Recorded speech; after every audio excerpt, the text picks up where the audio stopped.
Today I'm really excited to bring you a book that I actually have a copy of that I brought from the States that I've had for decades, and it's called The Unbearable Lightness of Being by Milan Kundera, who's one of my favorite authors. Welcome to Writer Reader. There was a memorial for the most fatal train crash in Greece's history, and I wrote up a piece which I'll link below on memory, and that's one of the themes actually. In addition to thanking my good friend Bonnie, I would also like to thank my friends Olive, Caitlin, Doug, Mark, John, Michael, and Dimitri for tuning in. Sorry if I missed anybody. I hate this cover, by the way. This is the movie cover. It's terrible. I read this around 2006. It was published in 1984. This book actually catapulted Kundera into fame, which he later expressed regret. Actually didn't do too many interviews. One of the passages in this book struck me so much that I included it in my 2008 DIY documentary, Seen Through the Fence. We'll be talking about the themes of this book, but literally what happens is it's told through the story of a couple, Teresa and Tomas. Tomas is a surgeon, Teresa is a waitress. Teresa. Tomas is very much a philanderer and womanizer and constantly has mistresses, including his best friend, who's an independent artist thinker, Sabina, who also has her own misters.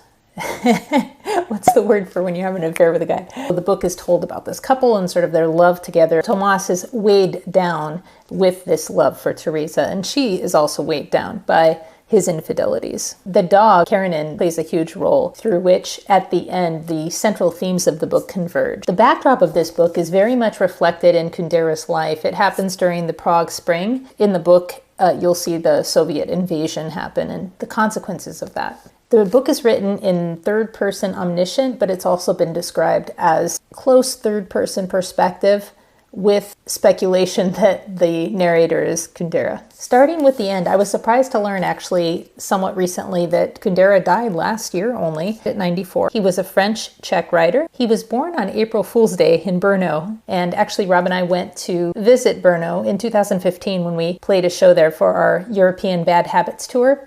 And it was one of the best shows on the tour. Kundera was expelled from the Communist Party 2 times. Eventually, he was fired from his job as a professor. And during that time, he had to take up odd jobs like a jazz pianist, also became a ghostwriter, and wrote an astrology column. The Communist Party of Czechoslovakia also banned his books. It was not until 2019 that his Czech citizenship was finally restored. Now it's the Czech Republic. I'm really interested in Milan Kundera's themes in his writing, and he remarked that many of his books actually have the same theme and said that the names of the books could actually be swapped around and they would still make sense for the content. They reflect the small number of themes that obsess me, define me, and unfortunately restrict me. Beyond these themes, I have nothing else to say or write. I can relate to that because I'm definitely obsessed with the themes of my current novel and find it hard imagining other themes that I'm quite as interested in. He also evokes a Jewish proverb, man thinks, God laughs. He extends it a bit, but why does God laugh? Because man thinks, and truth escapes him. Because the more men think, the more one man's thought diverges from another's. And finally, because man is never what he thinks he is. One of the things that I've also read about Kundera, which I understand based on reading a few of his books, is that some have accused him of depicting the female characters in such a way as to suggest misogyny. And I can see that with Teresa in this current book, and he explores these terms of compassion and pity, and I would think that she falls kind of a little more under the pity definition, meaning somebody looked down upon and feel sorry for, rather than somebody that you're feeling compassion for. But on the other hand, I do see a tremendous amount of compassion in the way he writes his characters. So his writing style and writing habits, it was very hard to find actual nuts and bolts, Milan Kundera's heads in the clouds, because most of what I found is more around philosophy on writing rather than actual habits. I did have a weak moment and asked ChatGPT, who had nothing really specific besides he liked to write in the morning. He liked solitude and quiet, and that's very vague, and I was not able to corroborate that. So I will share more of the philosophy behind how he writes. He says, when you've finished reading, you should still be able to remember the beginning. He also compares the brevity that he loves with this composer that I'm going to link below, Leos Janek. His determination to strip music to its essentials was revolutionary. He describes Tolstoy in writing Anna Karenina, how he changed the ending And here's why. He was listening to what I would like to call the wisdom of the novel. Every true novelist listens for that supra-personal wisdom, which explains why great novels are always a little more intelligent than their authors. Novelists who are more intelligent than their books should go into another line of work. To be a writer does not mean to preach a truth. It means to discover a truth. I really can relate to that because I find myself, as many writers, wanting to share what I see as the truth. Of course, how could you not? But it's also important to kind of let your curiosity take a front seat to this wanting to be didactic. Nobody wants to read a sermon. In this vein, he also says, the stupidity of people comes from having to answer everything. The wisdom of the novel comes from having a question for everything. So he opens the book exploring the theory of eternal return. So the idea that everything's already happened and it continues to happen in this cycle. Nietzsche describes this as the heaviest of burdens. Kundera continues to explore whether lightness or heaviness is preferable. Heavy would be something close to the earth, or even being crushed in love. Lightness is described as without burden, airy, leaving the earth. He also evokes the Greek philosopher Parmenides, whom he said posed that lightness is preferable. But he asks in the book, true to his advice, is that true? He says, my lifetime ambition has been to unite the utmost seriousness of question with the utmost lightness of form. The combination of a frivolous form and a serious subject immediately unmasks the truth about our dramas, those that occur in our beds as well as those that we play out on the great stage of history, and their awful insignificance. We experience the unbearable lightness of being. I think all of this lightness and being really pairs well with this food. Let's see how it is. Let's do it. Here it is, all baked up in the cast iron pan. Take a bite. Take a bite now, I'll burn my mouth. Small bites to pay for the show. How is it? It's awesome. It's like the best ones I had to have the leaves. So there's so much to say about this book. I can really go on, and I want to keep these episodes under 10 minutes, so I'll be quick. But one of the things I find interesting is that it's kind of a faux pas to talk about dreams in real life and also in books because, and I agree with this, it's so boring. Nobody wants to hear about your dream.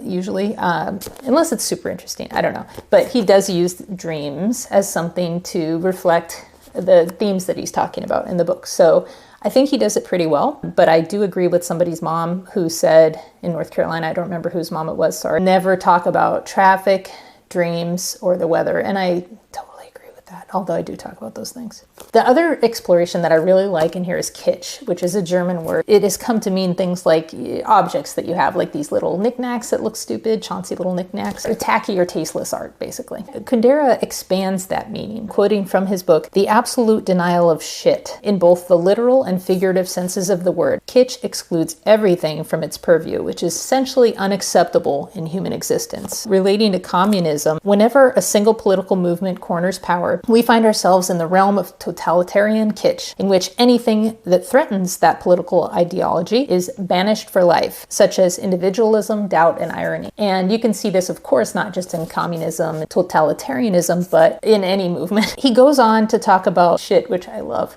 I don't love shit, but anyway. The objection to shit is a metaphysical one. Either shit is acceptable, in which case you don't lock yourself in the bathroom, or we are created in an unacceptable manner. Kitsch excludes everything from its purview, which is essentially unacceptable in human existence. He also describes parades as kitsch. For me, it also includes farmers markets in the US, where rather than the purity of just buying the vegetables, the actual purpose, there's also a layer of, look at me, I'm buying organic, I'm doing this, I'm the type of person that goes to a farmer's market.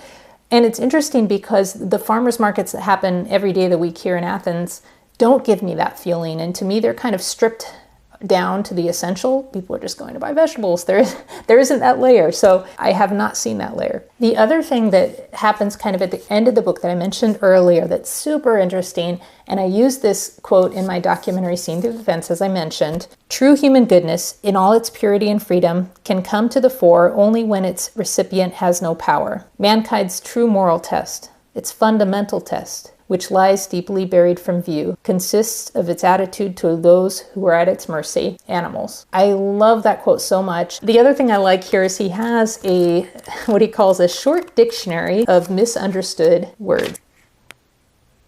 parades, the beauty of New York, Sabina's country, lots of things. So it's just a really creative and playful book in addition to being weighty. What do you think? Have you read any of Milan Kundera's works? What do you think about this concept of kitsch, of lightness, of heaviness, of the eternal return? The protagonists would really benefit from this.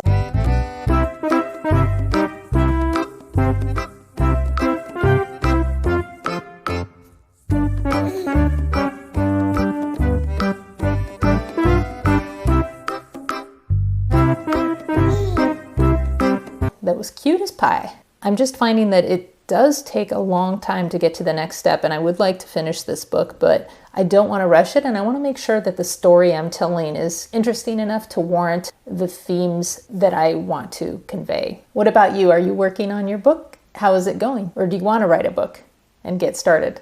Thank you so much for joining me, and I will see you next week.